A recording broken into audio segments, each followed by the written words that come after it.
Okay, good afternoon. Good afternoon, one and all. Hope everybody enjoyed lunch and the riveting presentation from Professor Robin in Haifa. We're gonna come back into the room now. We've got 3 AN members who we're excited to hear from, excited to speak with. I'll just introduce myself briefly. I'm Josh Sukoff. I'm the managing director for AN. Started back in August. I think I'm probably the newbie in the room. So it's, thank you. It's been an honor and a pleasure to join this organization, to be learning with all of you. It's also my pleasure to introduce today's roundtable discussion, Anti-Semitism, Jewish Identity, and Freedom of Expression on Campus. So several months ago, AN officially released an updated guide and resource book on these important topics. Those are on the tables here, and we invite you to take one of those. It is yours to keep and to please actually share with colleagues and administrators on your campuses. The guide, as we are calling it, was conceptualized and written with the understanding that the campus climate for Jewish and pro-Israel students, faculty, and staff has shifted profoundly in recent years. Anti-Israel rhetoric has become more extreme, and Jewish and Zionist students and faculty feel increasingly ostracized, isolated, and demoralized. AN's goal for this new publication is for this guide and resource book to serve as a resource for assisting faculty and university leaders to better understand the pressing issues of anti-Semitism, Jewish identity, and freedom of expression. Indeed, we're now disseminating this guide to university leaders across the country. And again, we encourage you to share this book with your colleagues and with administrators on your campuses. We have many extra copies. So if you need more, would like them sent to your campus, we're happy to do that for you. You can please feel free to reach out to us. So the guide informed our thinking for this afternoon's discussion. Like I said, we have 3 AN members, Donna Robinson-Devine, Ellen Cannon, and Jarrod Tanny, from 3 different disciplines who we have asked to reflect on the state of the campus today. What are the key challenges and how can they best be addressed? Their answers will build on what appears in the guide in useful ways, and we are very grateful for their participation today. And you can read more about Ellen, Donna, and Jarrod in the conference program. It's now my pleasure to turn the mic over to them.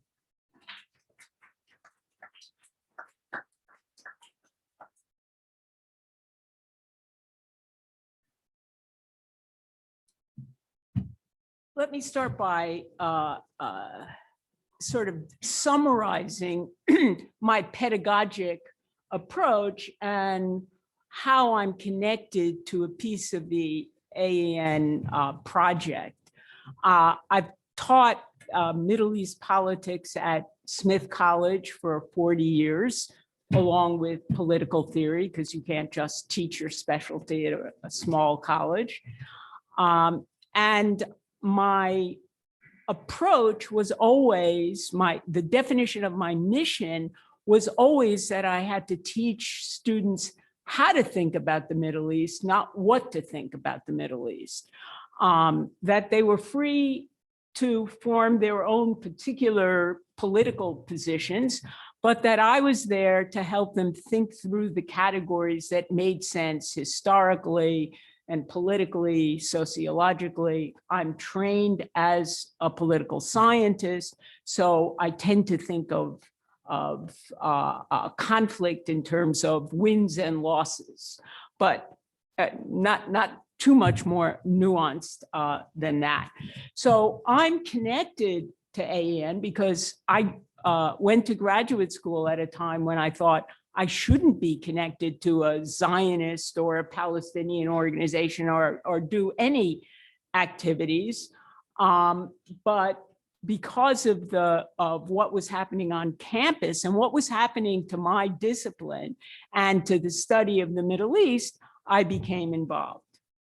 So in a world where anxiety, if not outrage, are the default positions, Israel has become a foil for the campus grown besotted with the adjective progressive and social justice movements.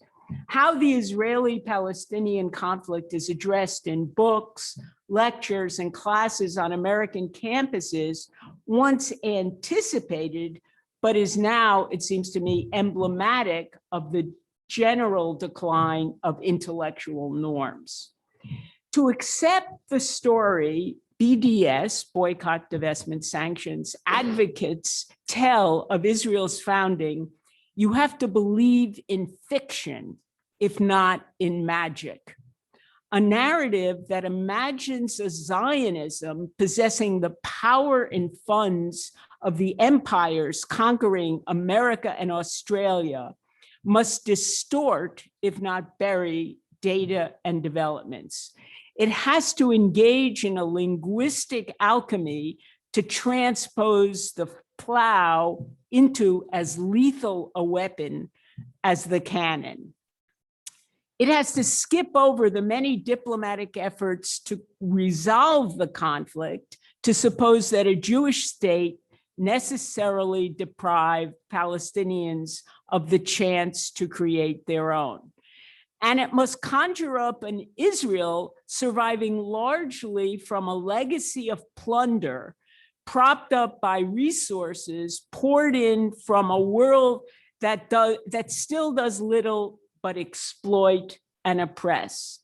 That such easily falsifiable propositions have captured the hearts and minds of so many within and without campus perimeters is a staggering achievement for a magical thinking, not only reframing history, but also proposing to undo it. The discourse BDS proponents have constructed on Palestinians is no less devoid of intellectual credibility. Coiled around a narrative of catastrophic defeat, the Nakba, Palestinians have become an enduring image of the innocent victim of an historic justice. 1948 is understood less in terms of its military outcome than as a first cause of suffering, a dislocation stalking politics in Arab lands while stamping Palestinian identity indelibly by its national trauma as a metaphor for displacement, alienation, and indignity, sliding into place on the campus where current institutional cultural focus is on victims and on past injuries that must be undone. All of this pushes the discourse into a register more appropriate to storytelling or to psychological analysis than to policymaking. A rage supposedly suppressed for decades transubstantiates the suicide bomber into an icon of martyrdom and resistance, encouraging the impoverished and brutalized masses to see in his or her actions an array of revolutionary and self-proclaimed progressive aims. The accounts of struggle have an emotional power, convincing Palestinians to persist in fighting for goals taken to be pure and sacred, even if they always promise more than could ever be delivered. For insisting that the Nakba is something that can be undone betrays a remarkable view of history. It never ends. It not only hovers over political decisions, it also structures, if not imprisons them. A narrative aimed at unity by focusing not on what can be done in the present, but rather on what can be undone from the past may be therapeutic, but is more than likely to embolden a nihilism that leaves it bereft of tangible achievements. Now, the fault line for the world oppressive order is supposed, dividing the oppressors from the progressive forces, is supposed to be colonialism, and it is presumed it runs directly through Palestine. But colonialism has been undone in many parts of the world. Many nations have expelled or now have free status, a status of freedom from their old colonial oppressors, not Palestine. Palestine has not been able to plant its flag in any territory. And when it was close to, it actually did have a flag and was planting it and had stamps and almost an airport, or a beginning of an airport and the beginning of state institutions. In 2000, it erupted in a violence that reversed most of those gains. And the BDS movement has been very clever in translating not only the Nakba into a symbol of what Fanon might have called the wretched of the earth across the globe, but also through intersectionality, it's been conscripted into communities marked as subordinate because of their race. So now the BDS movement, together with critical race theorists, advocates, see the Palestinians as part of a social justice movement. In the past, a set of ideas could be tested in a clash of argument and debate. It's an interesting debate. We could talk about it. But BDS assertions cannot survive serious scrutiny, nor can they tolerate the notion implicit in ordinary intellectual exchange of equal standing for both sides, at least in the debate, and of using reason and data to determine who's right or who's wrong. Much safer to hurl charges because all that is required for them to land on target is a staple set of words that build into a cathartic discharge and build into a stain against their enemies. What gives such deeply shared gratification cannot be debated by ordinary intellectual discourse. And here it's interesting. Even to the extent that words have been somehow problematized and contested, like colonialism, so the BDS movement has moved into settler colonialism, which is kind of a description of more oppression, of greater potential for ethnic cleansing and all the horrors. And so it's an appeal to to the globe, to people who care about human rights or supposedly care about the human rights of the oppressed, to serve as tribunes for the Palestinians. And that's what BDS is. They're serving as tribunes and spokespeople, presumably for the Palestinian cause. Interestingly, and even the alchemy and the changes of terms have grown deeper and deeper to suggest the kind of oppression, genocide, the appropriation of words that have only recently been applied to Jews and other particular groups are now, the definition has been changed. For example, the Australian-born but now American scholar Dirk Moses, who has a chair in genocide studies at North Carolina now, and who is the editor of the Journal of Genocide, who's done very good work on genocide and ethnic cleansing in Australia and New Zealand, where there was real ethnic cleansing, was troubled a number of years ago by the fact that the person, Raphael Lemberg, who invented the term, was also supportive of a Jewish state and was a Zionist. And so in a series of articles, at first he tried to figure out if there was a basis in Lemberg's writings for applying it to what Israel is doing to the Palestinians. And it was very hard to make that case definitively. So now he's decided in his latest book to change the definition of genocide. Genocide no longer means killing off a particular ethnicity or a particular group where you actually have casualties and you can count the casualties.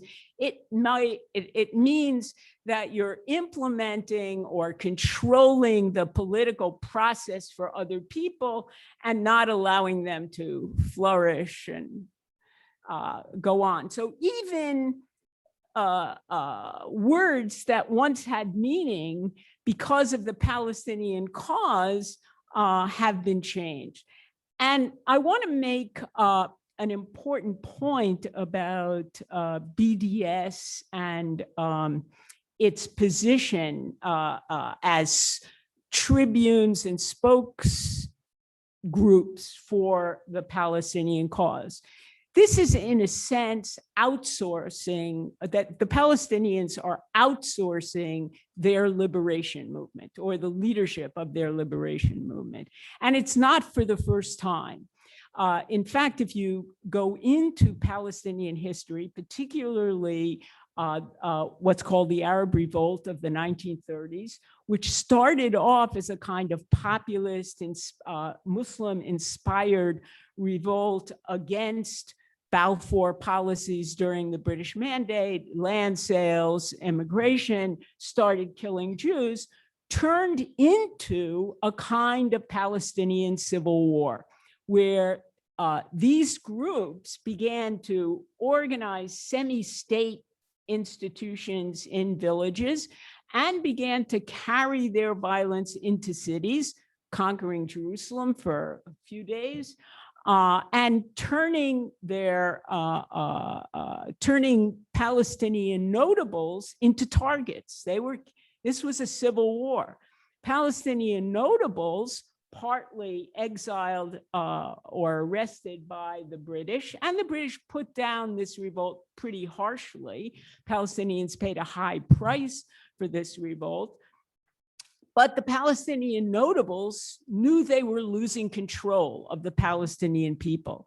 And so what they did was hand over the power to negotiate on behalf of Palestine to the then Arab heads of state that were meeting in London and at the London conference, and they with the British, and the British withdrew from their Peel proposal for partition and issued the 1939 white paper, which was going to make Palestine whole and not divided.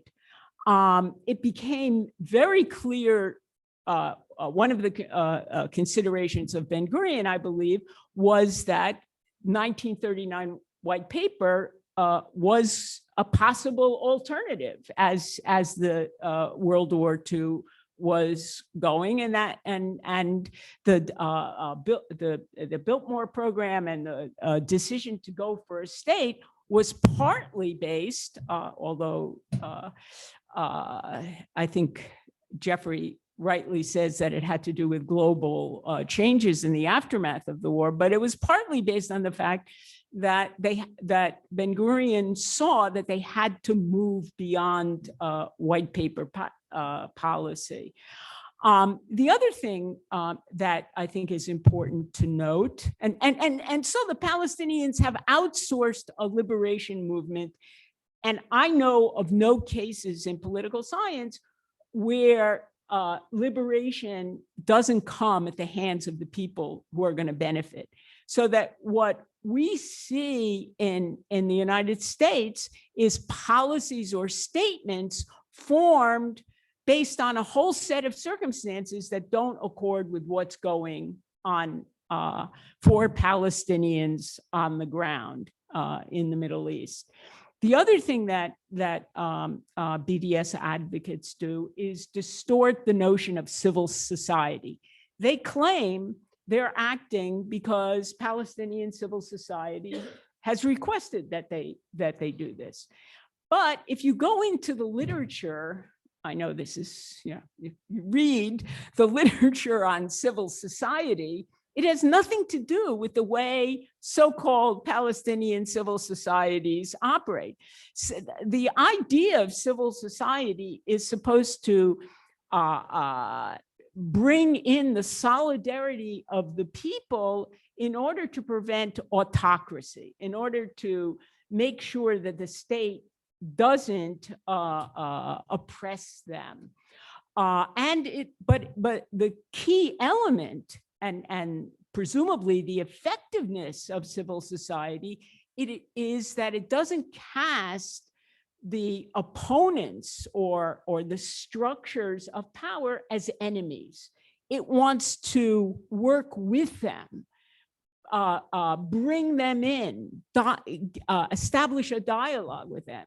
If the Palestinian movements were genuinely civil society, they'd be working with Israeli counterparts to establish dialogue and set up a policy that met the criteria or established shared ground. So one of the things I think that I've tried to do with AAN and for AAN is speak about some of this history to people who are involved in diversity positions at colleges and universities, and to talk about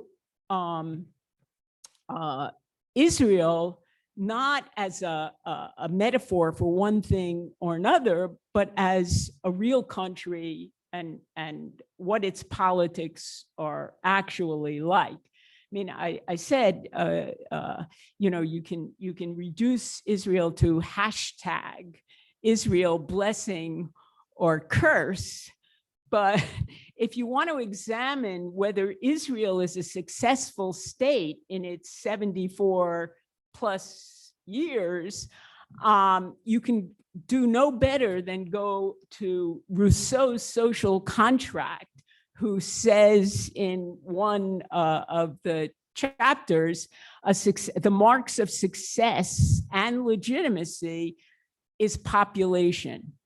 Israel has grown from 850,000 people in 1948 to 9.5 or 6 million today. And by Rousseau's account, that's a mark of success. Thank you.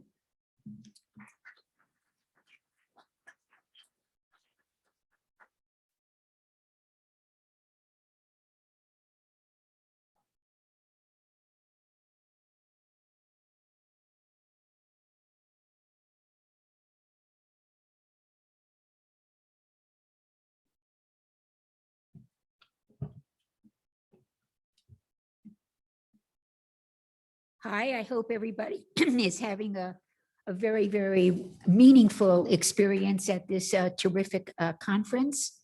And I want to thank Miriam once again and the entire staff for the just endless support to all of us in higher education in the community with this battle of a pedagogic cancer that is continuing under the name of anti-Zionism to spread. My sharing of information with you today is part of a much larger study. But a question that I'm asking is, who gets to speak? In any society, who gets to speak?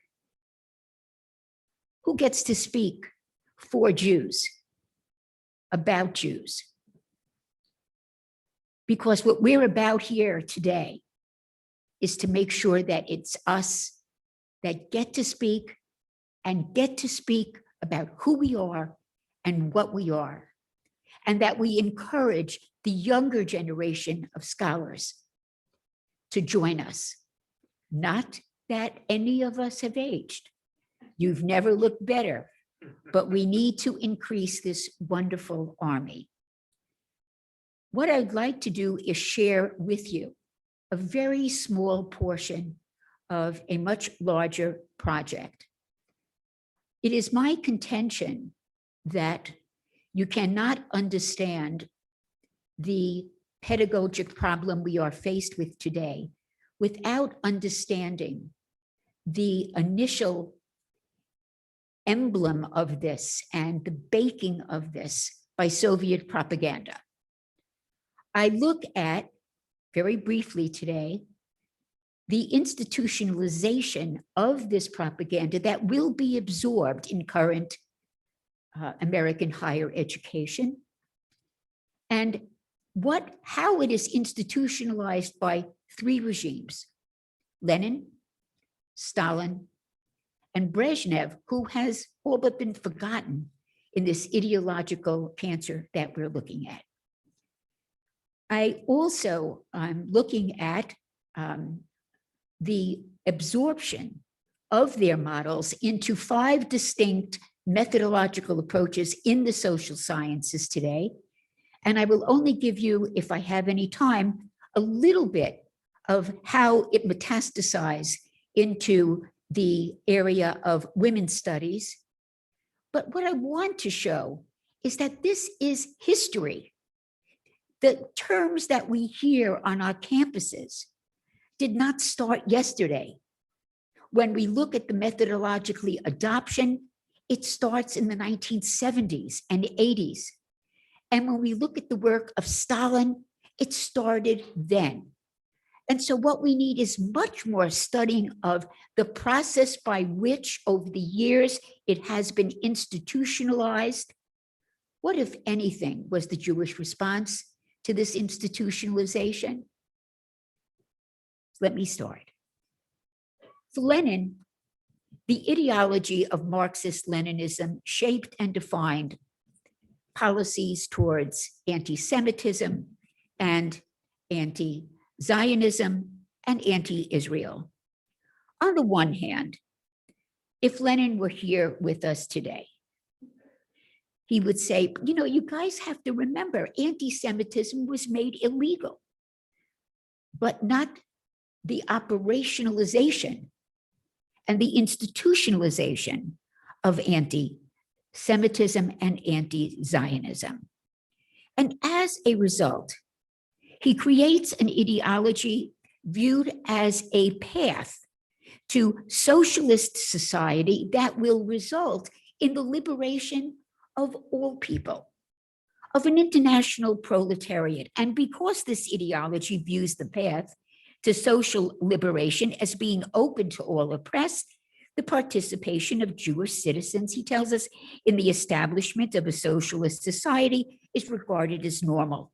Thus, communist ideology will be propagated as a universal proletariat internationalism, and the solution to the Jewish question will be, as others have hoped but failed, assimilation and the elimination of the social roots of anti-Semitism. However, this did not occur. And it also comes into conflict with the fundamental Zionist ideas, which aim to ensure the survival of Jewish people and saw Jewish mass emigration to Palestine and the establishment of a Jewish state in Israel as perhaps for some an ultimate solution to the problem of the persistent anti-Semitism, but not for all of Russian Jewry. As we shall see, both Lenin and Stalin not only reject Zionism as a response to anti-Semitic persecution, but they view it as foreign, as dangerous, as an imperialist ideology that threatens the socialist revolution. And under Stalin, he argued it threatened the very stability and the future of the Soviet Russian state. The notion of Jewish nationalism and self-determination of the Jews is just not going to be on their program. So Lenin plays a critical role in the institutionalization of the concept of the unity of the proletariat by using governmental restrictions and censorship, and particularly targeting educational institutions regarding what he viewed as the correct education and the socialization of the masses operationalized by communist ideology. By 1921, his policy goes into an entire ideology of higher education, which institutionalizes a central command structure of departments and ends the autonomy of professors having their own notion of professional autonomy and scholarship in the field of their expertise. For Lenin, all notions of professional autonomy are incompatible with the Soviet state. Professors resisted this reform, arguing, "Are you nuts? Our very scholarship has to be apolitical." Lenin said, "I not only disagree with you, the very term apolitical or non-political education is nothing more than bourgeois hypocrisy and a deception to the masses. Education," he argued, "must be connected to the politics of the state, and it must be defined by the state." And furthermore, argues Lenin, to allow educators with non-Soviet, that is, alien ideologies to have access will only corrupt the minds of Soviet students who will become future leaders. So one of the first groups that say, "I'm going to open my mouth to this," is the engineering profession and engineers. And they argue, "We firmly assert our neutrality to our profession. We do not adhere to the state ideology tactics of any political parties whose expertise is not advancing the coherent, neutral notion of engineering." Physicians echo in. They demonstrate the fiercest opposition, and they argue, "Medicine is not a bureaucratic ethos. It is a scientific knowledge base." And Lenin moves on to many other disciplines.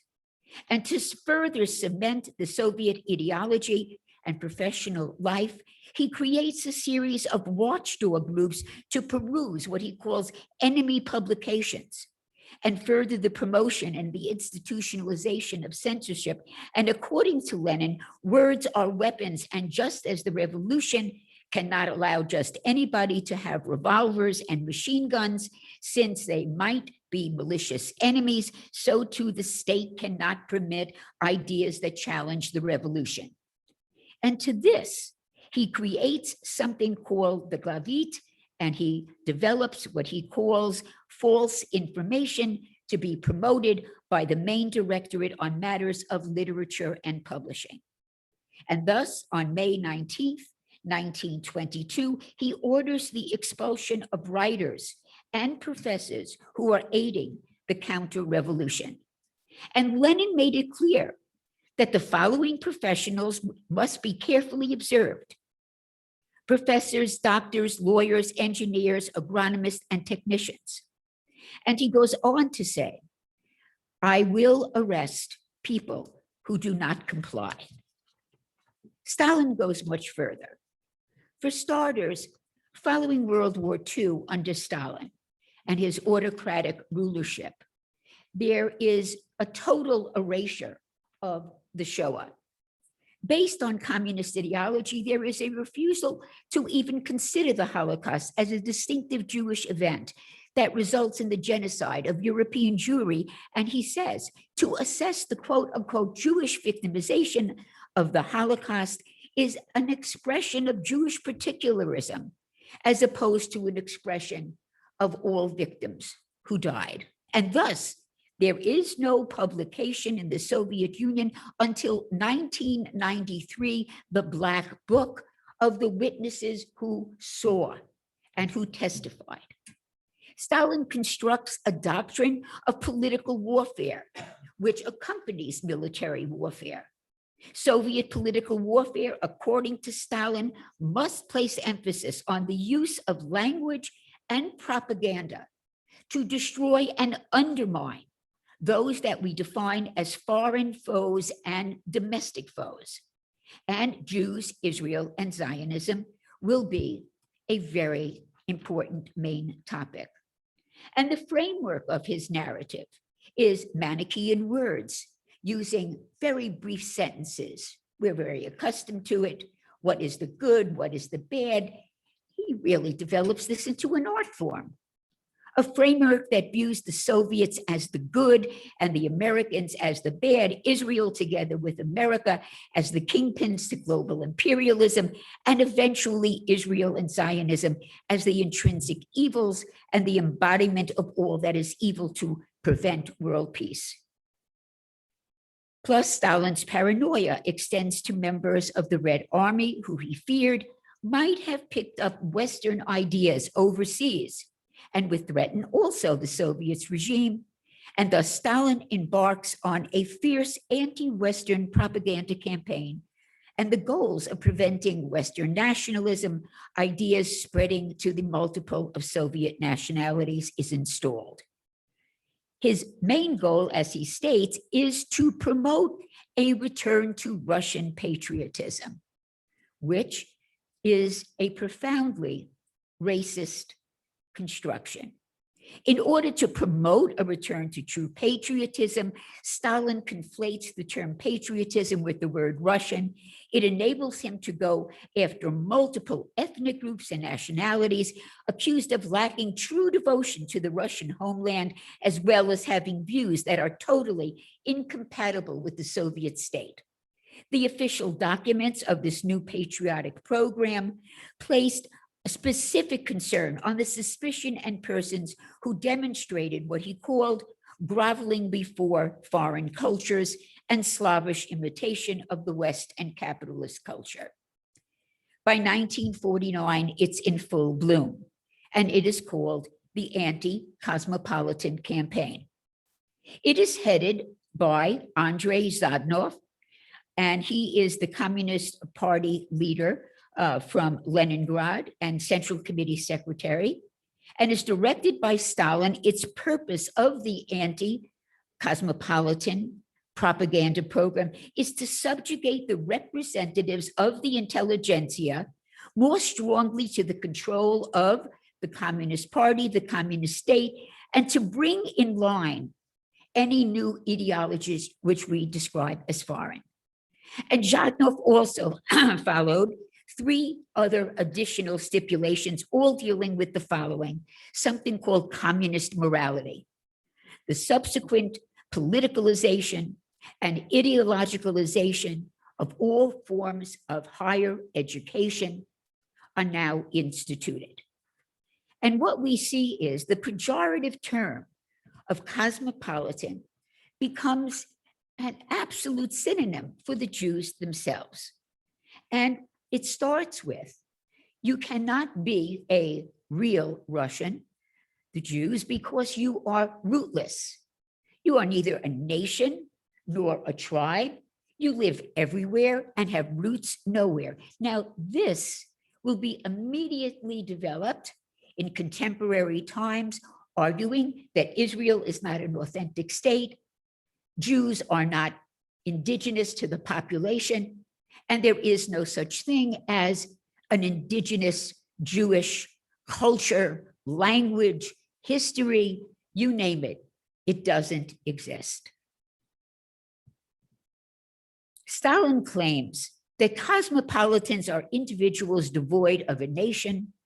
Cosmopolitans are devoid of a spiritual center. Their only God is money. Cosmopolitans not only are guilty of groveling Before the West, they are devoted to bourgeois capitalism, and they are aided and benefited by American imperialism. By 1946 through 49, we find the following people in higher education are arrested, put in prison, and many murdered. Studying a foreign language, foreign literature, languages that are deemed suspect by the state, saying disparaging comments of Russia, or being under the sway of outside Russian ideas and ways. This must have been very hard for Jews in general, using overly clever words and vocabulary. And persons were arrested for being people who are liberal positivists, people who denied the uniqueness of Russian culture. And thus we turn to something called the Leningrad Affair. It is historic, and it tells us so much about what institutionalization of anti-Semitism and anti-Zionism does in higher education. By the early 1949, Russian Jews are removed from the top positions in the Soviet bureaucracy, army, and professions. By February 49, the Anti-Cosmopolitan Campaign spreads to Leningrad. The incidents are referred to as the Leningrad Affair. And again, it is operationalized and carried out by Zajev. Following the directive, the Anti-Cosmopolitan Drive spreads to every major university in Leningrad. Student groups began to report their professors.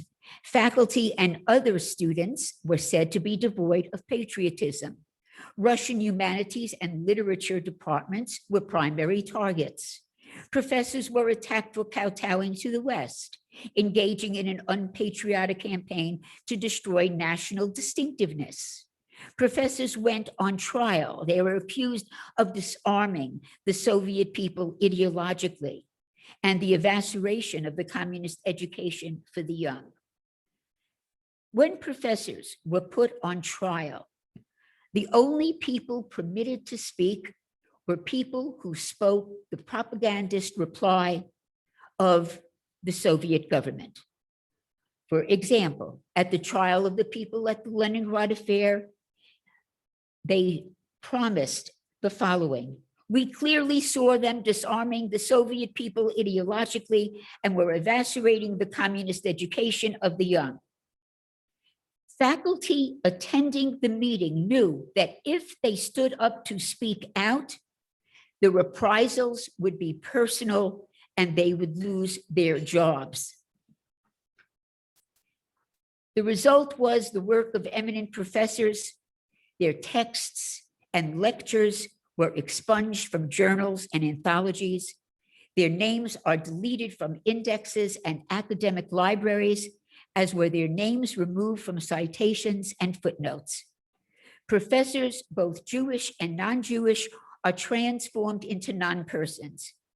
Their academic credentials and their ability to teach and learn and to speak is eliminated.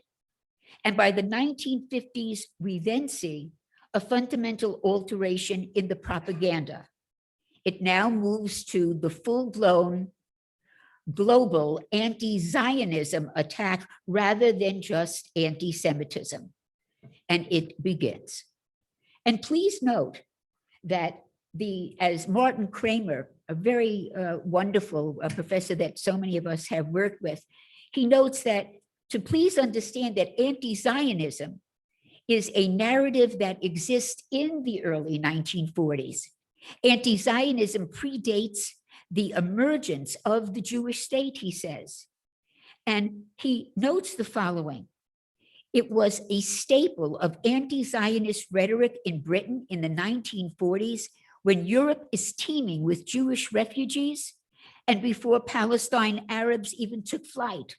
It was developed by the Arab Office in London, the propaganda office, in behalf of Palestinian Arabs. And he quotes the following as the norm: political Zionism, as it is manifested in Palestine today, preaches the same doctrine of Hitler. Thus, by the 1940s, Zionism and Hitlerism are intertwined. Zionist policy in Palestine has many features, notes the Arab Propaganda Office, to Nazi philosophy. The politics of Herrenvolk, the Nazi idea of Lebensraum is very evident in the Zionist philosophy. The training of the youth in very similar organizations that both Zionists used and the Nazis used. The Anti-Cosmopolitan Campaign coincides, as Professor Herf clearly and wonderfully informed us today, and it is in real time an overlapping between the state of Israel being born and the Cold War and the propaganda narrative of the Cold War, as it especially will be used at the United Nations, as it would be used by the absorption of Arab nations, national liberation movements, non-aligned nations, the alteration of the left and support for Israel to support for the Palestinian movements, the early Black Power movements, the early feminist movements, and we're on a roll to something that we are familiar with. So let me just talk for 1 second. Do I have any time left? Of Ambassador to the UN, Yaakov Malik, thank you. And he says in 1967, which is the turning point of this propaganda and the full explosion of anti-Zionism as a propaganda campaign, Israel's surprise attack that started in 1967 can be compared to the Nazi attack on the Soviet Union in June 22, 1941. In September 1971, Ambassador Malik intensifies the Soviet propaganda campaign, equating Zionism as an evil incarnate and further developing the legitimacy of Zionism equals racism. This is his speech at the Security Council. The Israeli ambassador to the UN is indignant at the Russian parallel between Zionism and fascism, and Zionism as racism. But why? It's all very simple. Both are racist ideologies. The fascists advocated the superiority of the Aryan race as the highest among all races and all peoples of the world, and the fascists considered that the ideal was the Aryan and blue eyes and blonde hair. And he said, now, I don't know what the external signs of the Zionists are, but their racist theory is the same. The fascists advocated hatred towards all people, and the Zionists do the same. The chosen people, is that not racism, the very expression of the chosen people?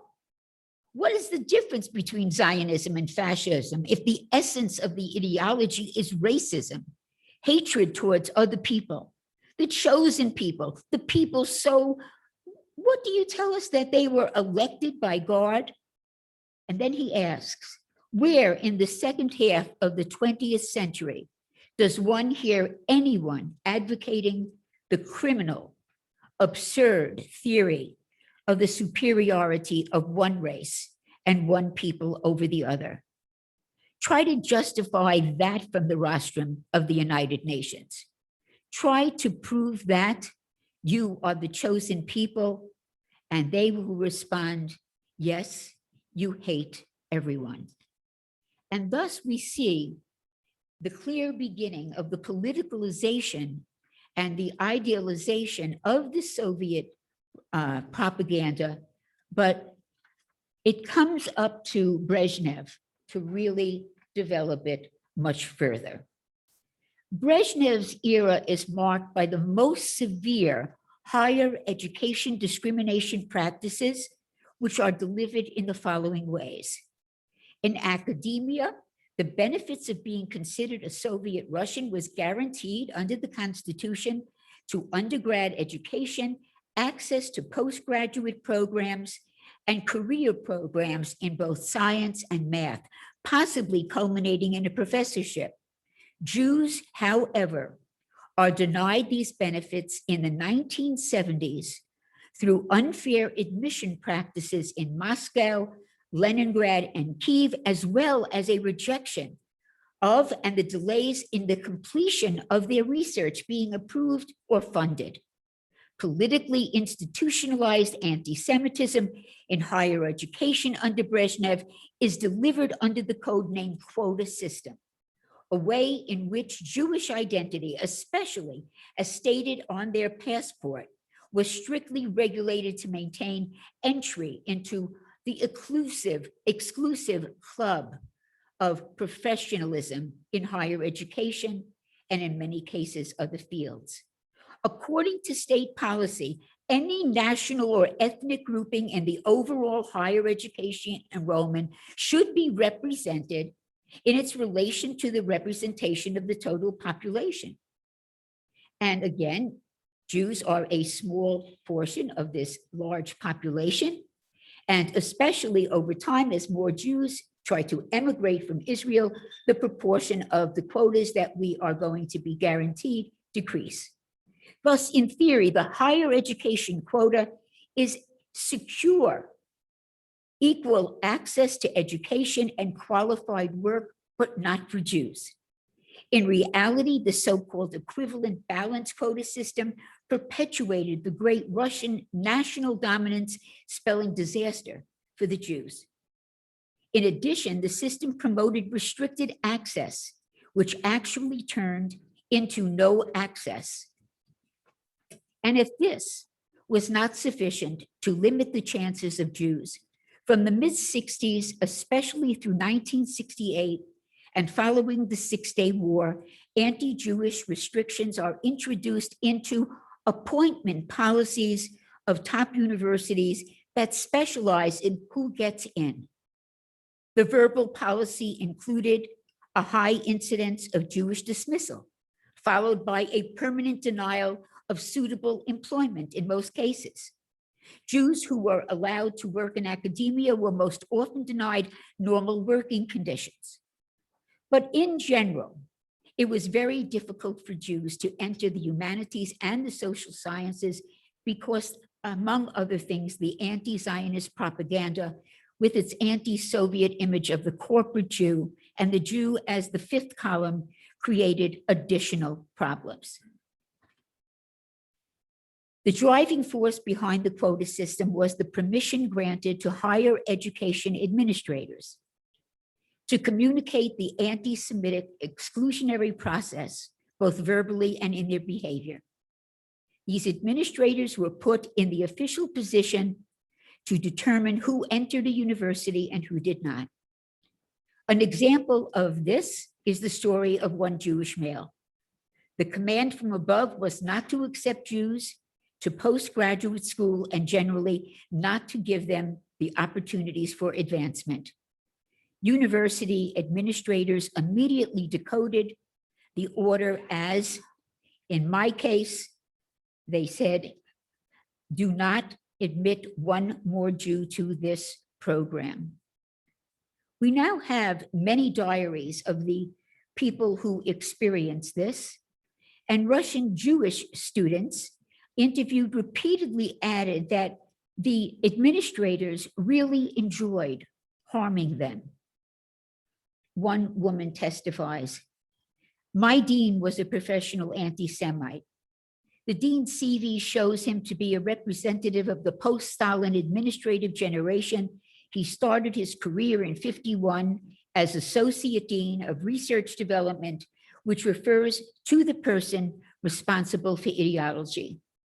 Scholars believe that all persons in ideological structures in the 60s and 70s had engaged in the very serious purges in the 1940s and the 1950s. Regardless of what that dean said to me, the meaning was clear.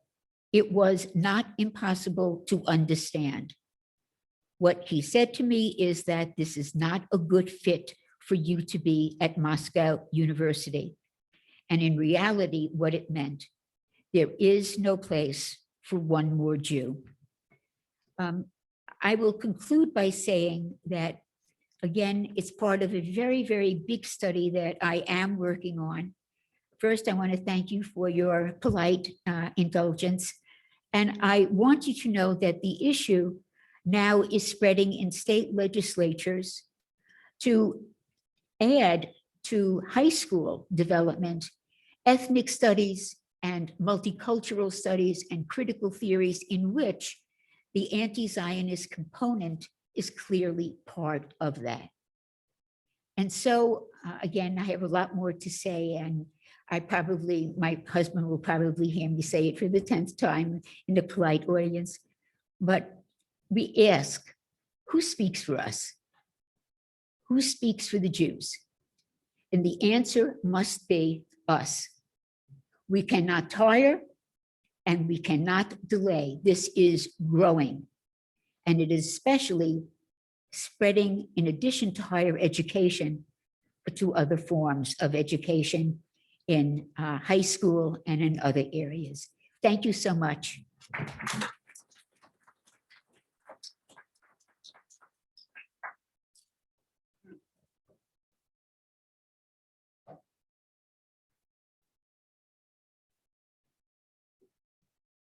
Thank you very much.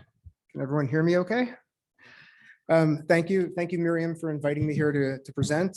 Thank you to my fellow panelists, one of whom has absconded already. I think she had a flight to catch.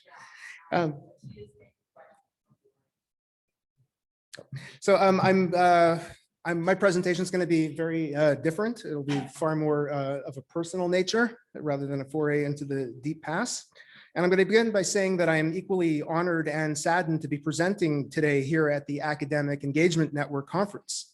Why saddened? Well, because when I embarked upon my academic career in Jewish studies more than 15, almost 20 years ago, I never expected to find myself on the front lines of defending Jewish students and scholars within the academy from anti-Semitism, especially from a pernicious form of anti-Zionist anti-Semitism that actually emanates from the very halls of Jewish studies.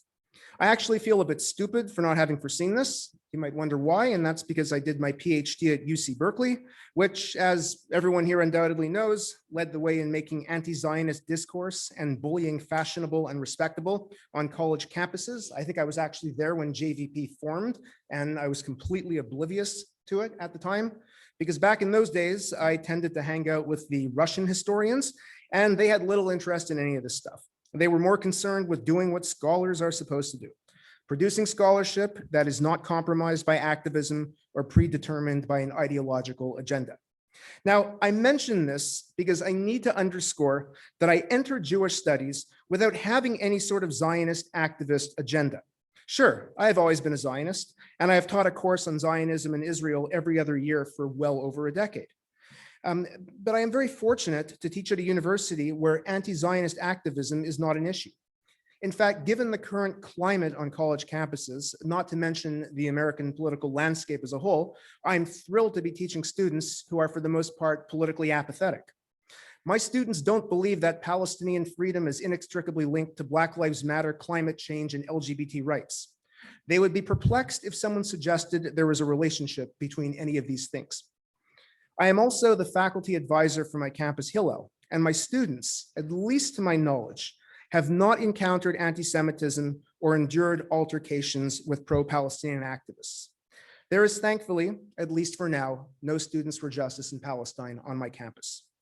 Now, I have had a total of one hostile encounter with a colleague on my campus relating to Zionism and Jews, a professor from communications and disability studies who had absorbed and repeated all the anti-Semitic tropes that have found their way into her corner of the humanities through what they call intersectionality and critical race theory, even though her own research has nothing to do with Palestine. Just one encounter. I turned it into a widely circulated op-ed in the Jewish Journal and then blocked her on social media. And although she later told me she had considered taking legal action against me for, quote, ruining her professional reputation, nothing further came of it. So then how did I get sucked into this universe of activism if I never set out to do so, and if my daily life at UNCW has not necessitated defending the Jewish right to a Zionist identity? The answer is as simple as it is tragic. It is the climate within Jewish studies itself. Jewish studies, as an academic field, has become a hotbed of anti-Zionist activity in a way that it wasn't even a decade ago. Now, true, it's been heading in this direction for quite some time. And again, I could refer back to Berkeley in the early 2000s, but it only exposed itself in full force during the Israel-Gaza conflict of 2021, when several hundred Jewish studies professors authored a statement blaming Israel entirely for the carnage of that month, completely ignoring Hamas terrorism and rockets. At best, they all lives mattered, the Jews and other victims. Now, the number of Jewish studies faculty who went along with this statement utterly shocked me. I had hitherto been convinced that only a small minority of Jewish studies faculty were pushing an anti-Zionist agenda, whereas the vast majority of my colleagues merely remained silent. They were scholars who simply did not want to get involved, whatever their feelings toward Israel might be. But when several hundred people signed this statement, which insisted that Israel was shaped by, quote, settler colonialist paradigms, which have led to, again, quote, unjust, enduring, and unsustainable systems of Jewish supremacy, ethno-national segregation, discrimination, and violence against Palestinians, I realized that what we had was not a case of silent complicity, but of active engagement, or rather active appeasement of the wider anti-Zionist academic left. Faculty in gender studies, ethnic studies, Middle Eastern studies, and the various other disciplines who had all issued their own statements vilifying Israel in the days leading up to the statement from Jewish studies. And there were dozens, if not hundreds of them, as was previously mentioned. Now, again, what surprised me was the sheer number of signatories, not the content of the document itself, which at best can be described as an anti-Zionist screed couched in politically charged academic jargon, and at worst can be described as something far more malicious. No, I was not surprised by the statement itself because it had already been 4 years since I had had my first of several confrontations with other Jewish studies scholars, not merely over Israel, but over their utter refusal to acknowledge the anti-Semitism of the left that was growing exponentially in the early days of the Trump era. Not surprisingly, I should add, these confrontations largely took place on social media. And I often wonder what my life would be like had I never set up a Facebook account. Now, in early 2017, I was invited to join a Facebook group called the Jewish Studies Activist Network, whose stated purpose was to fight fascism in America. Although I was a bit skeptical of the entire Trump is a fascist mantra that was then making its rounds in academia, I nevertheless recognized the burgeoning threat of the right. So I joined the group.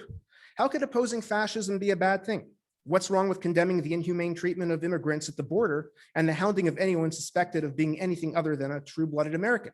I was a Canadian here on a green card, after all, so joining such a group was almost a no-brainer. But it soon became clear that this group, which had hundreds of members, all Jewish studies faculty, many prominent ones whose scholarship we rely on to teach our classes, had a different agenda that was never explicitly stated, at least not at first. Their agenda was anti-Zionist, perhaps out of conviction, perhaps out of a desire to demonstrate to the larger American left that Jewish studies was on the side of anti-imperialism and anti-racism and willing to speak out against what they called Zionist apartheid, even if it meant looking the other way in the face of anti-Semitism emanating from the left. Now, why is that? Because, as the sociologist David Hurst succinctly put it last summer as well, signing off on anti-Semitism emanating from the left is the price of admission into leftist academic circles. If Jewish studies scholars insist that anti-Semitic tropes propagated by Ilhan Omar, Rashida Tlaib, Mark Lamont Hill, SJP, or whomever else are not actually anti-Semitic, well, then there's nothing left to argue, and Jewish studies can be granted entry into the academic social justice club. Now, JSAN's agenda became abundantly clear over the next few years based on the conversations that transpired in this avowedly secretive group and in the statements they ultimately issued. They spoke out against the appointment of Ken Marcus to the Department of Education. They condemned David Friedman as a selected ambassador to Israel because he was allegedly a racist. They rejected Trump's executive order against anti-Semitism. And of course, they opposed the transfer of the American embassy to Jerusalem. All of these measures, they argued, harm Palestinians and would have a, quote, chilling effect, their favorite phrase, on free speech in the academy for those who sought to speak up on behalf of Palestine. Now, what exactly does this have to do with fighting fascism? As one member roughly put it in a direct message to me after I stirred up some controversy in the group, which I will mention momentarily, quote, Jewish activism in the era of Trump for many people means activism against the Bibi-Trump alliance in all its manifestations. Apparently, they saw the American and Israeli governments in many senses as one and the same, and taking an anti-Trump position domestically entailed opposing any benefit Israel, or for that matter, pro-Israel American Jews, may have gotten from Trump's government. Now, the work of the AEN has amply demonstrated that anti-Zionist activism on college campuses engenders an anti-Semitic climate, that Jewish students have endured ostracism because they have expressed their identity in public, that professors who have chosen to support Israel have faced persecution from angry mobs of students in collusion and even occasionally at the behest of colleagues who want to see the movement to liquidate Israel and replace it with Palestine succeed. And that for all we know, there are hundreds of Jewish faculty members who would like to express their Jewishness, an identity that includes Israel for many of them, in public, but are too damn scared to open their mouths. It is safe to say everyone sitting in this room knows this. I'm assuming this is why you have chosen to sit in this room. Now, the editors and writers of the new AEN resource and guidebook have done a tremendous job, and I did read the book, in documenting all this. So there is no reason for me to cite specific examples. I think this book is a valuable resource for understanding the campus landscape and for offering some tools to combat anti-Zionism through open engagement rather than cancel culture. Now, what's missing from this book, and hence the focus of my presentation, is an inquiry into the deeply problematic situation inside Jewish studies itself. You can correct me if I'm wrong, and by all means come up to me afterwards or during the Q&A, but there are, to my knowledge, only a handful of AEN members who are from Jewish studies itself. There are some, but not many. Most Jewish faculty that I know who are committed to fighting anti-Zionism, inside and outside of the AEN, are professors in a myriad of disciplines, ranging from STEM to the humanities. And of course, there are many from STEM, as Miriam pointed out last night. Few of us primarily teach and research Jewish subjects like itself as our main locus. There are some among us who have spoken out against anti-Zionism with secondary affiliations with Jewish studies, though it is not their primary homes. I think that's fairly typical. I'll cite the case of one colleague who is in fact sitting in this room, which I didn't know when I wrote this, a law professor connected to his university's Jewish studies program, who was so outraged by the events of last May and the response he received from his university's Jewish studies program, which sided with the anti-Zionists and advised him to choose his battles more carefully. He was so outraged that he disaffiliated himself from Jewish studies and concluded that as a law professor, he can go forth and do meaningful scholarship in a less toxic and hostile environment. Now, even though I'm a historian by training and I'm housed in my department's, my university's history department, I do not really have that luxury. I hold an endowed chair in Jewish studies. I teach all the Jewish history courses. I do a great deal of communal outreach. As the lone full-time Jewish studies professor, this is my mandate. I find it very rewarding. But such a position, should I wish to continue researching and publishing, attending Jewish studies conferences, bringing fellow colleagues to my campus to speak on Jewish topics, requires me to be part of the larger national Jewish studies community of scholars. But I no longer feel as if I am part of this community. For having spoken out on behalf of Zionism, Israel, and the right for Jews on campus to express their identity without fear of ostracism, I have become persona non grata. If you are friends with me on Facebook, you know this already. And this brings me back to the Jewish Studies Activist Network, the group which I naively thought would be willing to take a stand against anti-Semitism of the left if it was abundantly clear that innocent American Jews were bearing the consequences of it. I had a handful of incidents before I was excommunicated through a rather cold and impersonal text message. Now, back in the summer of 2017, several altercations involving the bullying of LGBT Jews took place. Most of you are likely familiar with the ejection of a contingent of LGBT Jews from the Chicago Dyke March for having had the temerity to display a rainbow flag with a white Star of David. The flag allegedly represented apartheid and imperialism, and many involved with the march found it triggering. Of course, Palestinian flags were more than welcome. But earlier in the summer, there was another incident that took place during an Israeli Day Parade in New York, which the anti-Zionist organization Jewish Voice for Peace decided to disrupt. As shrewd militants always out for blood and maximum payout, they decided to go after the most vulnerable, a contingent of gay Jews. Many of those targeted were in fact Orthodox gay Jews, some of whom had just come out or were in the process of coming out.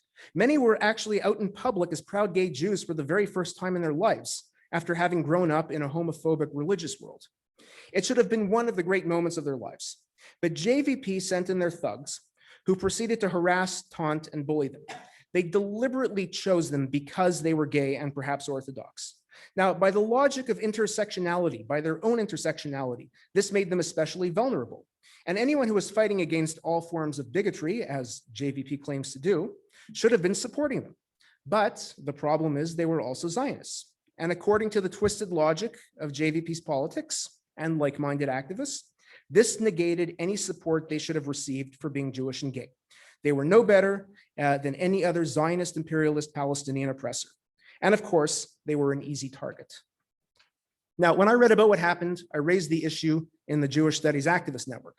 I naively assumed that they would have an interest in combating this behavior, combating behavior that was anti-Semitic and deliberately homophobic. But nobody cared. Many of them thought it was no big deal. Some admitted to being members of Jewish Voice for Peace, or at the very least, staunch supporters. They did not consider this an anti-Semitic incident. It was at worst legitimate anti-Zionist politics that perhaps had gotten a little bit out of hand. Now, like many others who don't know when it's time to get off social media, I persisted in arguing. It was only 2017, and I had yet to understand that the very Jews who wrote petition after petition condemning Islamophobia and anti-immigration xenophobia had zero interest in defending LGBT Jews if their assailants were anti-Zionist crusaders. Because had they defended them, they would have been branded as complicit in Zionism and faced recrimination in progressive circles, which is something academics can't afford. It is a sin to be on the side of Israeli apartheid in academia. Now, perhaps the most egregious incident I witnessed in the Jewish Studies Activist Network, which I'm sure many of you are familiar with, was the fallout surrounding John Chaney Lippold, the Michigan professor who refused to write a letter of reference for a student wanting to study abroad in Israel. When the student requested the letter in September 2018, Chaney Lippold replied via email, not exactly the brightest move on his part, that he and his colleagues at Michigan were engaged in a surreptitious, quiet, informal boycott of Israel, and therefore he was unable to write the letter. However, he would have been thrilled to write the student a letter of reference to study anywhere else in the world, but Israel was off the table. Again, putting this blatant discrimination into print was not the brightest move on the professor's part, and we who are fighting such discrimination on campus should be thankful for his idiocy. Otherwise, it would have remained unexposed. One must wonder how often this happens. Fortunately, Chaney Lippold, and this is written about in the AEN guidebook, faced severe reprimand from his administration with tangible consequences, including the loss of a forthcoming merit raise and a sabbatical. Sure enough, the incident, while it was unfolding, because it transpired over the course of a couple of weeks, sparked debate on the Jewish Studies Activist Network Facebook page. Now, one would like to think that Jewish studies scholars would have sided with the student, and if some sort of statement were to be produced, they would have drafted one on behalf of the poor student who had gone to a professor they trusted, only to face discrimination. But that's not what happened. A number of Jewish studies scholar activists were pushing to draft a petition defending Chaney Lippold's right to insert his personal anti-Israel agenda into his relationship with his students. Now let that sink in for a moment. Jewish studies scholars, deliberately misusing the concept of academic freedom, wanted to voice support for a professor who had harmed their students' right to pursue an education in a recognized independent state, simply because it was the Zionist state. Now, for one reason or another, no statement ever materialized. And there was some pushback from some people in the group. Not everyone agreed with this. But it was clear, though, where many of the vocally militant Jewish studies scholars stood on this issue. I was eventually thrown out of the network after I raised another incident involving anti-Semitism from the left. The specifics of this incident are really immaterial because when I brought it up politely and respectfully, nobody chose to respond respectfully. Instead, they started ridiculing and smearing me. They called me a racist Islamophobe. They started grabbing and posting my tweets and my profile picture from my wall and started insulting my clothing. Yes, including insulting my clothing. These are people with PhDs in Jewish studies. Some of the comments were so defamatory that I posted them on my own Facebook wall. It was then that I was ejected from the group because I had violated their terms of membership by posting screenshots, even though I had blotted out the group's name in question, so nobody knew who they were. Not one person in Jewish studies came to my defense, not one. I even counted some of the members on the coordinating committee of the group as my friends. They owed me support, not because of the position I took, but because of the way I was treated by the people who attacked me. I no longer count these people as my friends or my colleagues. Now, I realize this hardly rises to the level of, quote, cancellation and harassment that so many others have experienced, many of whom are members of the AEN, perhaps even sitting in this very room. But the point is that it placed me on the path of becoming a pariah in Jewish studies, or at least among powerful people in Jewish studies who are vocal and militant in their anti-Zionist politics. In fact, over the course of the past year, it has come to my attention that a very senior scholar in Jewish studies, who I won't name at the moment, has been taking steps to try to cancel me. I know that last summer, they had the temerity to contact a publishing outlet, which again, I won't name, and advise them not to publish me. At the time, I sort of laughed it off because it was one incident and there was no evidence their advice was heeded. But another friend in Jewish studies quite recently informed me that the same senior scholar contacted them and advised them to have absolutely nothing to do with me in a very, very long text message explaining to me that I was nothing but trouble. Now, I have put the word advised in quotation marks and scare quotes because we all know that when a senior scholar who wields an undeserved amount of power in a profession where power and prestige shape and break careers, that advising someone is not a piece of sagely advice. It is advice in the same way Robert Duvall proffered advice on behalf of Marlon Brando in The Godfather. Few outside of academia understand the extent to which our edifice is built upon hierarchical conformity. The public clings to the timeless myth that we are an egalitarian marketplace of ideas. Has this senior scholar contacted anyone else? I have no idea, but twice suggests a pattern, and I'd be surprised if there haven't been more instances. What had I done to deserve ostracism in my chosen academic field? I had chosen to speak out against anti-Zionism because it all too often bleeds into anti-Semitism. It jeopardizes the security and vilifies the identities of American Jews, especially on college campuses. And I have called out Jewish studies as a field, not necessarily everyone in Jewish studies, but the field as a whole, for either remaining silent or for going along with the progressive line in academia, even when all evidence points to anti-Semitism. Now, I haven't told you my story because I want your sympathy, though if you would like to buy me a drink at the bar afterwards, vodka tonics are fine.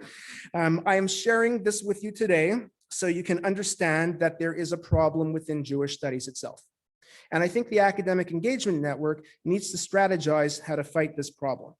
The public often look to Jewish studies professors as the guardians of Jewish knowledge and practices.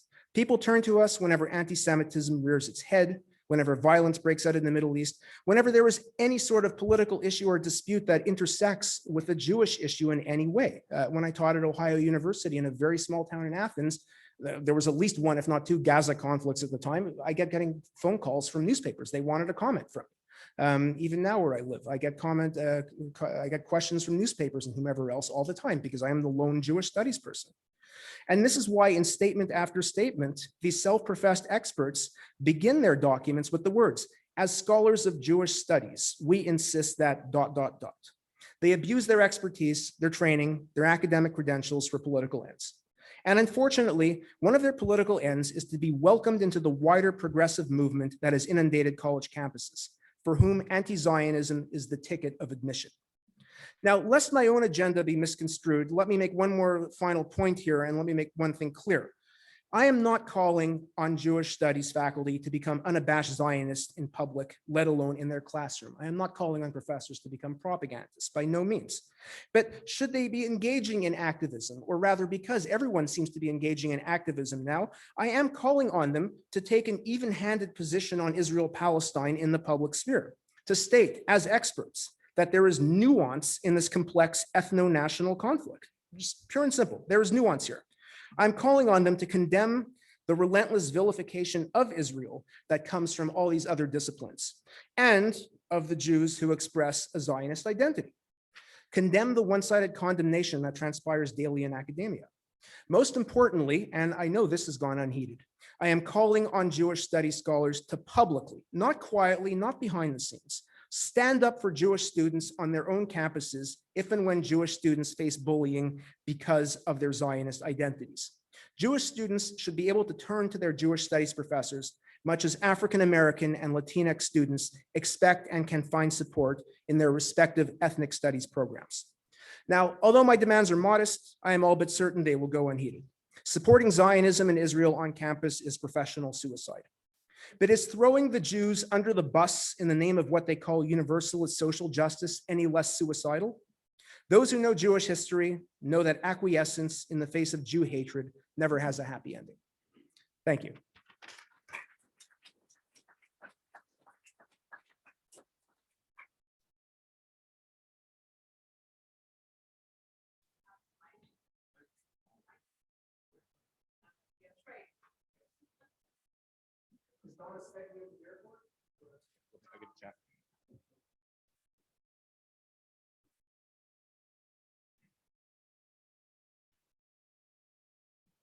Jarrod, good for you. You know, now 60 years ago, Thomas Kuhn in The Structure of Scientific Revolution explained to us why academics are the most conservative people in the world and have too much cultural capital invested in what they think to ever admit they've made a mistake. Well, first of all, congratulations. I admire your courage.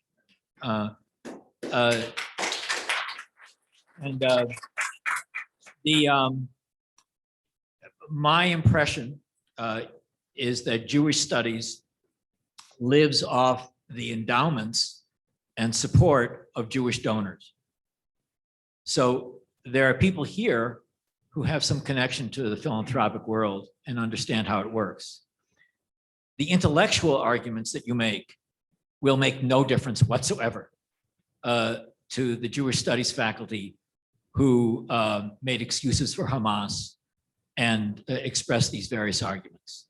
I've seen it up close, and they're not going to get a more brilliant Jewish colleague than me, and my arguments meant nothing. The point is about the cluelessness of wealthy Jewish donors. That's the point. There are Jewish donors who have made millions investing in business and pay careful attention to their investments. But when it comes to donating to universities and Jewish studies programs, all of a sudden they seem to act like fools, as if they can't understand what's going on, or they don't understand what's going on, or they don't want to pay attention to what's going on. And there's a simple thing for them to do, which is you have every right to denounce Israel. It's an apartheid, racist, settler colonial state, but I'm not going to pay for it anymore. That hasn't happened. And when I've tried to explain to donors what's going on, they get irritated at me because they're very brilliant and they're very rich. Don't I understand that? None of this would be going on if the Jewish donors had woken up and they had said, enough is enough. We're pulling the plug. And when the plug got pulled, then the people who signed those statements, so very brave and courageous that they're denouncing Zionism, they would start shutting up. Those distinguished professors might dry up, or they would actually have to go back into their own departments of history and political science and no longer have the separate endowed chairs. That's the only thing that's going to stop this. Again, my experience, and I'm much more fortunate than you, older, I can float above a lot of this. I can say what I want and people can't get back at me. But the other thing that people here should understand is that the talk that Jarrod just gave is in a way a prophecy about the difficulty of a young generation of Jews and non-Jews in the American Academy who will not get jobs if they express sympathy for the state of Israel. And that we may be in the beginning of an era of open discrimination against young Jews in the academy who will be suspected of being guilty of Zionism until proven otherwise. So the implications of what you've said are very significant. As I'm repeating, I just repeat that there are people in this room who understand the world of philanthropy and wealth. The American Academic, the Academic Engagement Network needs to focus more of its efforts on that. the faculty will start screaming about academic freedom.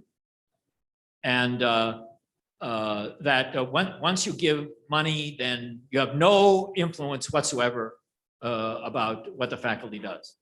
And the way to respond to that is to say, well, yes, but now the money is no longer going to be coming. It's my money, and I can do with it what I want. And the last point I would make is this. People get irritated if you call them reactionaries or fascists or racists or whatever, but they get really, really upset if you say they're stupid. That's the worst thing. You can call me a Nazi and a fascist, and I'm like, yeah, I've heard that. But stupid? I've made millions in my life, you schmuck. You know? Stupid? No. That's the message that has to go forth to the donor class in this country.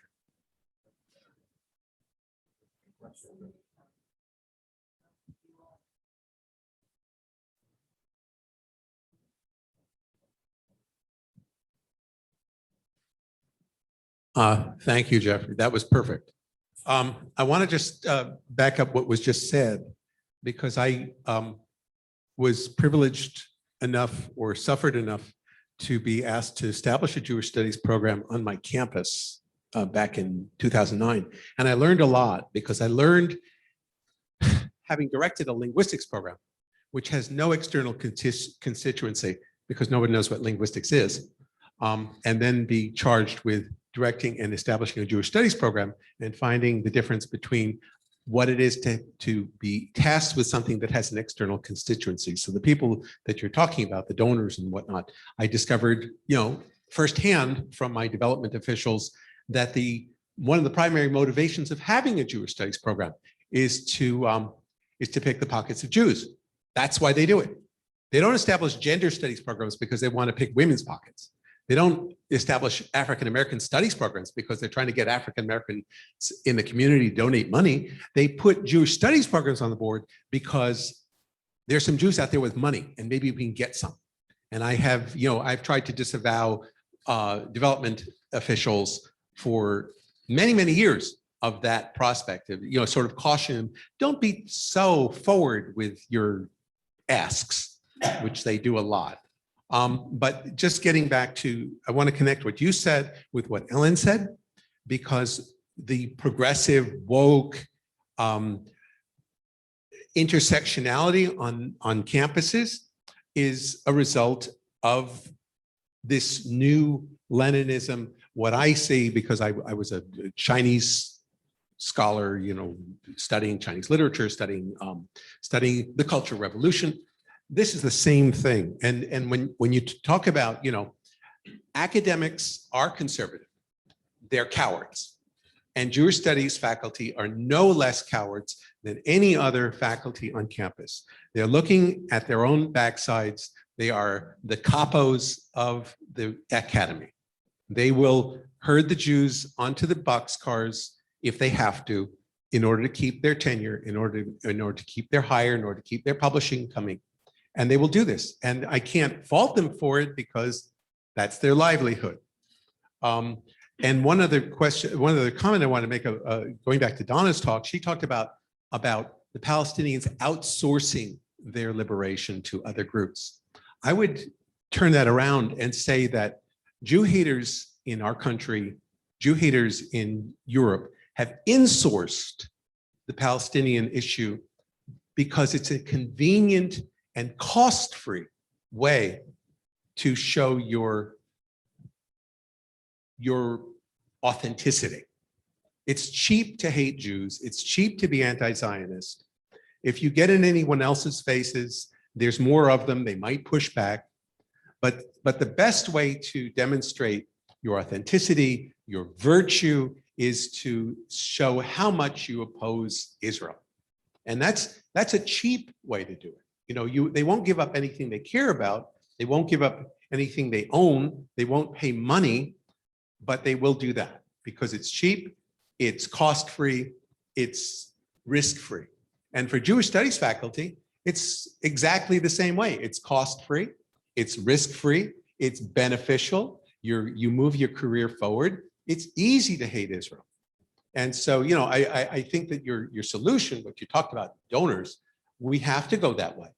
Our neighboring campus, the College of Charleston, has one of the most successful Jewish studies programs in the region. Fully 1/9 of the College of Charleston's student population are Jews. They go out and recruit them up and down the East Coast. They go and visit Jewish high schools in Maryland, in New Jersey, trying to recruit Jewish students to come to the College of Charleston. The Arnold Foundation, the Yashik Foundation, donated millions of dollars to establish brick and mortar buildings. They have a kosher vegan dining hall. They have everything. And Marty Perlmutter, who was the philosopher who served for some 35 years and established a Jewish studies program there, turned the keys over to people who basically subverted the whole program. And since Hillel at the College of Charleston is intimately tied, student affairs, Jewish student affairs, is intimately tied to the program, these anti-Israeli, anti-Zionist faculty are a danger to the 1,000 Jewish students, undergraduate students who currently populate the College of Charleston. And the right thing to do would be to contact the Arnold Foundation, to contact the Yashik Foundation, and get them to pull out any money ever again until they change their tune. I mean, we need to protect Jewish students more than we need to protect you. I know you're going to be fine, right? But the Jewish students at the College of Charleston, which is the nearest neighbor I have that I can look at, are the students that need to be protected from faculty, Jewish studies faculty, Jew hate. And that's where I would go with that.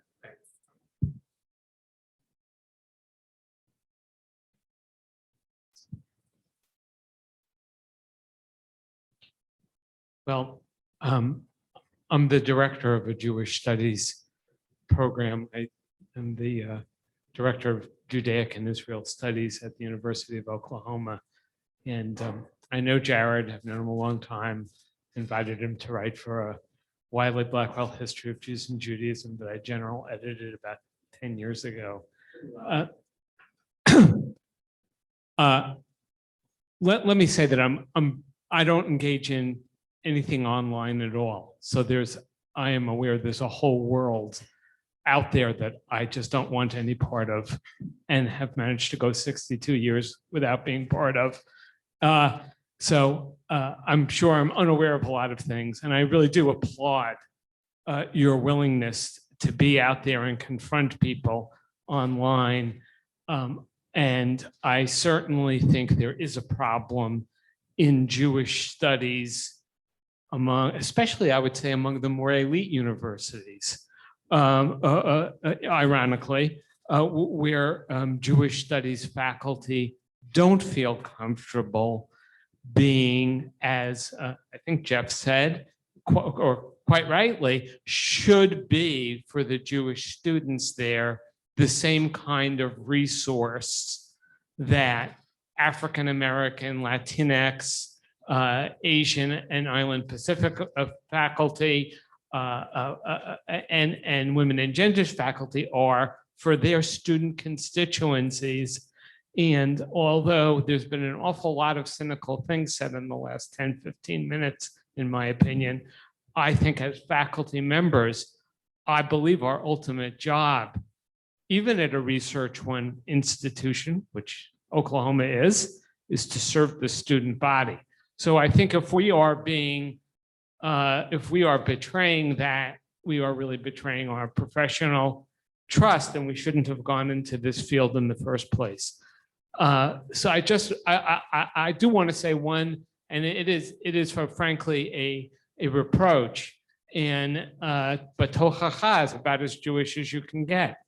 And by the way, if you want to do a panel at the AJS, is there a Jewish studies problem? In Jewish studies, I'll chair it.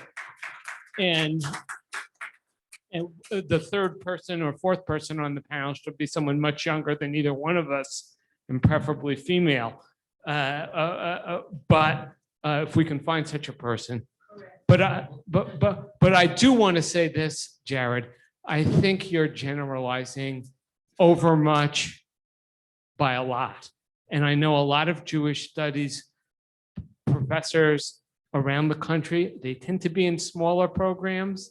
They tend to be in less prestigious programs who do in fact serve their Jewish students. And I must say, not just their Jewish students, but their non-Jewish allies who have, in my view, not gotten quite as much attention in this particular conference as I think must be the case. Because yes, we must speak for ourselves, but we must also have allies who speak for us. In any event, I think I'm not calling for yet another empirical study. God knows there are enough of those. But I do think, and if you don't believe me, I'll give you the names of plenty of people who I think are out there in Jewish studies who are really trying their best to serve Jewish students, to serve Jewish communities. And I'm sorry, I know I'm speaking a long time. And I'll just say one last word. There is some sort of control on us. If you're the sole faculty member, it's really no different from being the director. You're the person who gets called on any Jewish studies issue, I bet, any Jew issue, right? And the reality is we still need to function in a university with other department heads and other chairs and other deans. It does exercise a certain degree of control, not on what we say, but on how we say it. And people say, so once you're no longer the Schusterman chair, that means you can speak freely. And it says, I always respond, that's true, but you're not going to like what I have to say because I'm actually more Zionist, more pro-Israel than I can freely articulate and still have my faculty get cross listings in women and gender studies or engage in the very vibrant Latinx program that we have at Oklahoma for obvious reasons, or Native American studies for even more obvious reasons. So that is a real factor, and I'll admit to it. But I would ask you to paint a little more carefully. I quickly respond. 2 seconds. Is it on? Yep. I'm sorry for speaking so long. No, it's okay. But I'll be very quick with the 2 points. Obviously, yes, I'm generalizing a bit, but the people who you speak of, they tend to not speak out. So knowing about their existence is very difficult. They're hard to reach. I occasionally get emails from them every so often saying, thank you for speaking out and doing what you do. I'm too scared to do anything about it where I am. So yes, I agree they exist. And given the times that we live in, I mean, again, people can do whatever they want, of course. I'm not saying they have to do anything, but it would be nice if they were to, join forces, if we were to join forces and actually do something. Now, the second thing, though, there's also a generational factor here. And I think that the ones who tend to be more Zionist leaning, or the ones who tend to be anti-Zionist, tend to be younger. And if you were to look, I would say early 40s is the cutoff here. And if you were to look at the generation 40 and younger, you're going to find that most of them are in the social justice club. There are very, very few Jewish studies people in that generation who are going to be even quietly willing to play the part of Zionist advocacy. So I think the generational shift, there's a generational shift that's not on our side here. I just want to thank you again, Jarrod. That was really terrific. I've been thinking about how this issue intersects specifically with this organization, because it's not perfectly clear to me how it does, but it does. And so this is just something to try and emphasize. I think that one of the problems you face is that the values of free speech and academic freedom are coming into conflict with kind of university-wide values about student life and people getting along and being part of a community. Those two things come in direct conflict with one another. That's the kind of thing that it really bothers administrators a lot.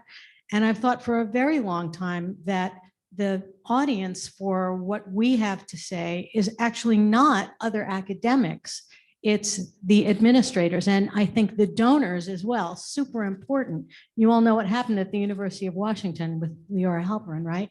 So, you know, I mean, she landed on her feet real well. But that was a good kind of case study to just imagine what if that happens elsewhere, that kind of thing. This has nothing to do with having arguments at conferences. Which I do think we should also do. I mean, I wish I'm short, but I'm not young, but maybe, I don't know. But I think that a ground that we have to really sow seeds in is the administration and help administrations to grow a pair, to be frank, because someone said they're afraid of bad publicity. That's true, but they can also get bad publicity for anti-Semitism. And they can also get bad publicity for Jewish students feeling run out on a rail, which happened at my college. We got very bad publicity for that. So I think that that's worth more conversations also.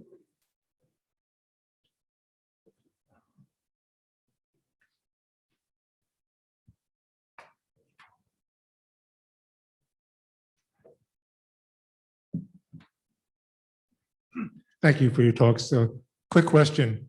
Do these organizations which have kicked you out and whatever, they're against a lot of things.